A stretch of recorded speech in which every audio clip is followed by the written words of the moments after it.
medyo maingay yan, nagpapatugtog kasi. Bibili kayo sa akin ba? Gusto niyo bang bumili? Ito.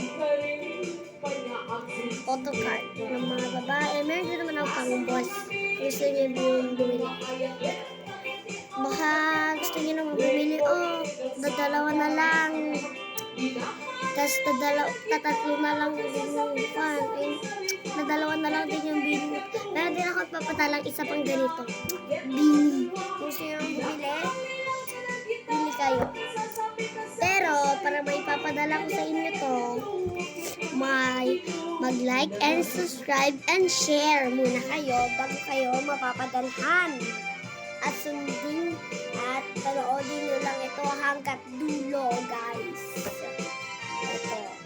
Ito siya. Wait lang, ako lang yung bili para masigurado ninyo na totoo.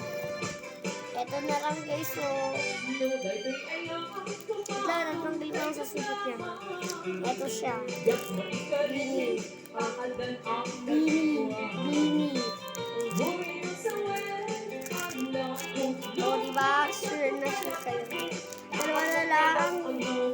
O, si Gwenta at si Aya. Si Gwenta si Aya na lang.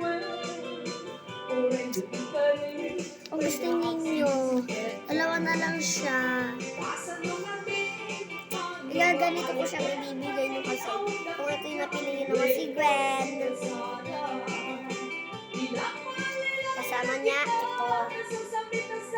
Pag kasama naman ni Aya, kasama niya, ito. Sino may favorite mo dyan, guys? Si Aya ba or si Gwen?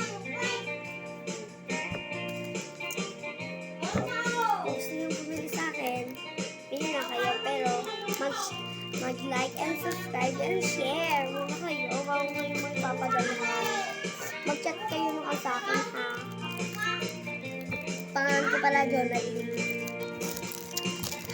Jonaline, Pida Kanay. Pwede nyo na rin ako tawagin Shona and Jonaline.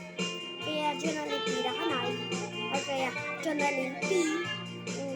Pwede naman, bili kayo mo ha. Gusto nyo ba? Sige. Bye ha. Lapit ako sa mga gusto yung oras ko. Ha, sana makita nyo tong video ko. Salamat para sa mag-like and subscribe and share sa akin. Papadalhan ko siya. Pag araw-araw, lagi ko siyang papadalhan ng ganito. Tsaka,